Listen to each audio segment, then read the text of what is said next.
Muy buenas. A ver, hoy vamos a meternos de lleno en una de las decisiones más bestias de la vida en la Tierra. ¿Cómo se crea la siguiente generación? Y no es una sola estrategia, es todo un abanico de posibilidades que van desde hacer fotocopias perfectas a barajar las cartas genéticas. Vamos al lío. Para empezar, lanzo una pregunta que suena totalmente a ciencia ficción. ¿Podría un ser vivo volver a formarse por completo a partir de un simple trozo de su cuerpo? Suena a que no, ¿verdad? Pues agarraos, porque la respuesta es un sí como una catedral. Esto que estamos viendo no es ningún montaje. Para algunas criaturas que las partan en pedazos no es el fin del mundo, es una forma de multiplicarse. Es, sin duda, uno de los superpoderes más alucinantes de la naturaleza. Y claro, esto nos lleva de cabeza a nuestro primer gran tema, la clonación, pero la que hace la naturaleza. Olvídense de laboratorios y de científicos locos, porque la vida lleva haciendo esto millones de años. El proceso se llama reproducción asexual. A ver, en cristiano, ¿qué significa esto? Pues que es la capacidad de tener descendencia sin necesidad de pareja. El resultado, hijos que son literalmente réplicas genéticas exactas del padre o la madre. Vamos, un ejército de clones creado por un único individuo.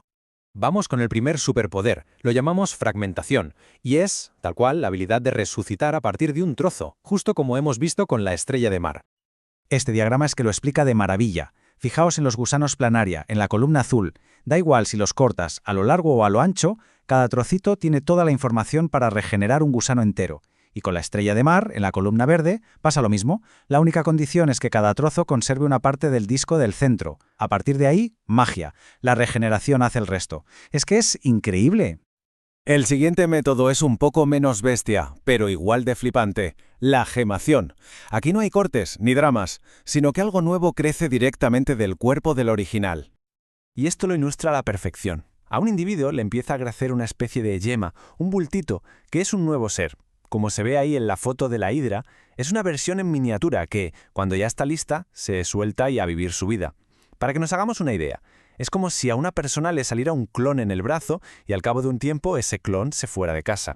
Y para rematar esta sección de superpoderes, tenemos la estrobilación. Ojo, porque visualmente es uno de los procesos más raros y espectaculares que hay. En este caso, el organismo, que suele ser un pólipo, se empieza a dividir en rodajas, como si fuera una torre de platos. Pues bien, cada uno de esos discos se convierte en un individuo nuevo, normalmente una medusa jovencita, y se va soltando. Básicamente, el bicho se transforma en una fábrica de clones apilados, una pasada. Pero claro, toda esta idea de crear vida a partir de trocitos no solo dejó locos a los científicos, también encendió la mecha de la imaginación popular y nos llevó a uno de los monstruos más famosos de todos los tiempos.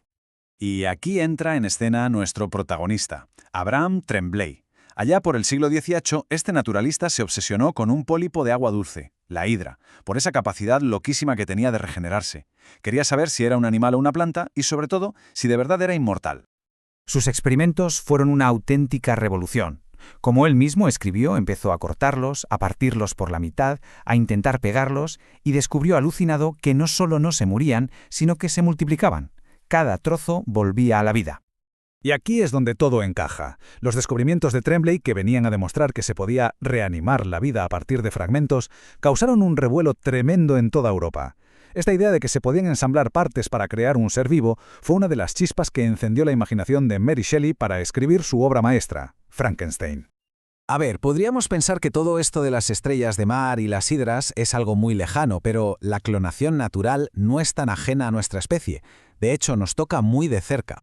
Efectivamente, los gemelos idénticos son, para que nos entendamos, clones naturales. Vienen de un único óvulo fecundado que, muy al principio del desarrollo, se divide en dos, y de ahí salen dos personas genéticamente idénticas. Es un ejemplo clarísimo de reproducción asexual, llamada poliembrionía, en nuestra propia especie. Ahora bien, esto de los gemelos en humanos es la excepción que confirma la regla.